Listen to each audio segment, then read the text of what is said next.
They called him boring, predictable, a guy who hits hard but fades in the fifth. They said he didn't have that X factor. No, not like Shelton, not like Tiafoe, not like Carlos, but here we are. It's Wimbledon 2025, and Taylor Fritz is still standing, one match away from becoming the first American man in a Wimbledon final since 2009. He didn't get here with flash, he got here with fight, with pain, with silence, with years of five-set heartbreak that almost broke him. And now, he faces the one man no one wants to face, Carlos Alcaraz, the golden boy, the defending champion, the monster with a smile, but make no mistake, this is Taylor Fritz's moment, and it might be the most underrated semifinal in modern Wimbledon history. Taylor Fritz's road to the semifinal wasn't easy, not even close. In fact, it started with a match that looked almost destined for disaster. Round 1, Giovanni Impecci Pericard. The guy unleashed the fastest serve in Wimbledon history, here at 153 miles per hour. Fritz, he returned it and won the point. But even that wasn't the craziest part. The match was suspended due to the curfew. He was 2 points from losing in the fourth set tiebreak and came back the next day to win in 5. Quote from Fritz, "I thought it was about to be all over last night.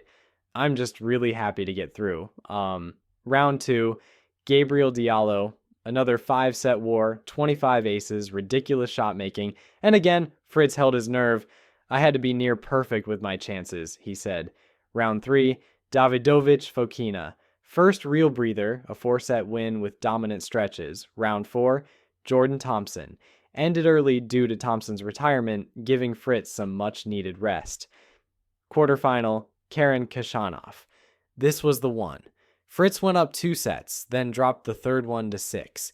He needed a medical timeout for foot blisters, but in the fourth set tiebreak, he locked in. He didn't flinch.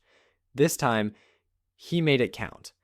After losing 2 5-set quarterfinals in 2022 and 2023, Fritz finally made it over the wall. "I don't think I could have taken another one," he said, and just like that, the quiet American had reached his first Wimbledon semifinal. Let's be honest, for years, Taylor Fritz was the forgotten man.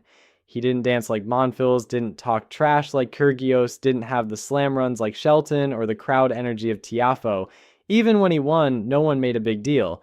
He was called solid, reliable, safe. The guy who played great but wasn't box office, like the media preferred Shelton's backflips and Tiafoe's charisma. Meanwhile, Fritz was grinding. 2022, reached Wimbledon quarterfinals, lost to Nadal in 5. 2023, quarterfinals again, lost to Musetti in 5. 2024, reached world number 4th in ATP rankings. 2025, leads the tour with 13 grass court wins. He wasn't flashy, but he was building something real, and no one seemed to notice. Until now.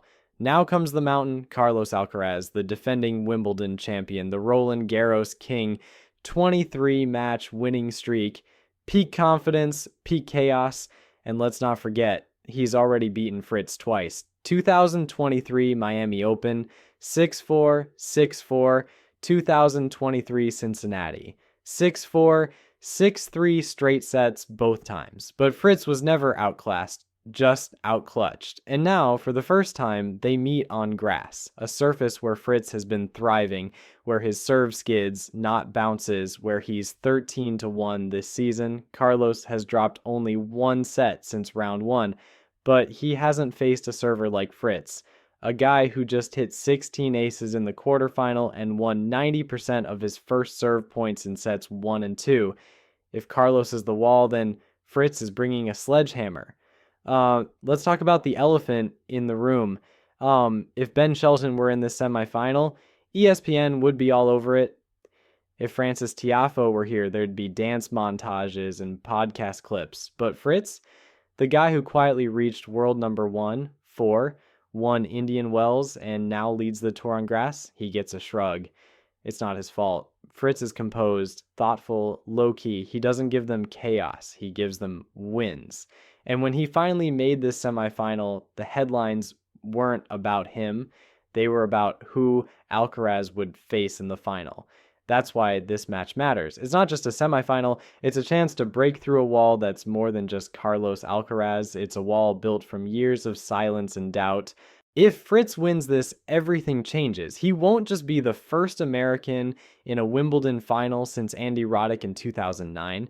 He'll erase the heartbreak of 2 5-set quarterfinal losses. He'll destroy the choker label that's unfairly clung to him. He'll prove that quiet, consistent, gritty tennis can still shake up the world. He doesn't need to beat Carlos at his own game.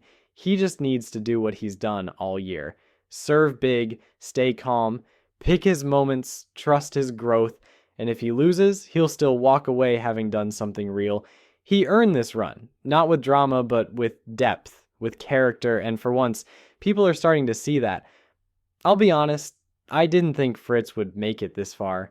Not because I doubted his talent, I've always respected his game, but because Wimbledon has a brutal memory. It remembers your past.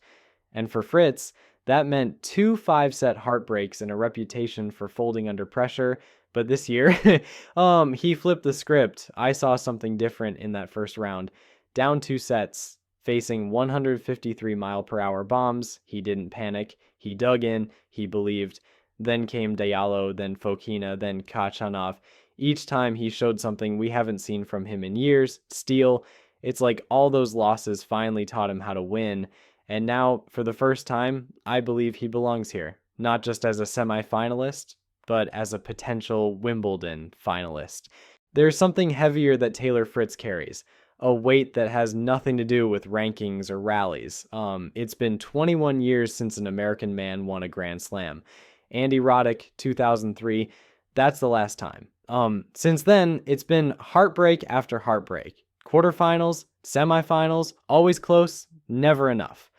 And now, Fritz stands as the last American man in the draw. Not Shelton, not Tiafoe, not Paul, it's him, and it's on center court, where Pete Sampras built a dynasty, where Agassi danced, where Roddick gave everything in that 2009 final and still came up short. Fritz knows the history. He's lived in its shadow, but this year, it feels different. This isn't a kid trying to make a name. This is a man facing his moment, with full knowledge of what it means. I've gotten to the point where reaching the quarters just doesn't feel like a big deal, he said after his last win. I think I'm a much better player than I was a year ago. This isn't just about beating Carlos, it's about ending an era of almosts, about proving that American men's tennis still belongs at the top. For years, people waited for a savior. Maybe Fritz was never meant to be that, but maybe, just maybe, he's the one who stopped waiting and finally took the shot himself. This semifinal isn't just a match, it's a chance to carry a legacy forward. And if he does it, he won't just change his career, he might just change American tennis. Carlos Alcaraz is the favorite, no doubt about it. He's the showstopper, the wild card, the kid with the crown, but Taylor Fritz, he's the one with the scars, the heartbreak, the history, and sometimes like that's more dangerous than any forehand. This isn't about beating Carlos. It's about proving to the world, and maybe to himself, that he's not just the best American. He's a player who belongs in the biggest matches on the biggest courts. He's been overlooked. He's been doubted. He's been quiet. But not anymore. This is Taylor Fritz's moment. And whether he wins or loses, you're going to remember this match. I'm Tennis Titans, and I'll see you after the next big twist at Wimbledon.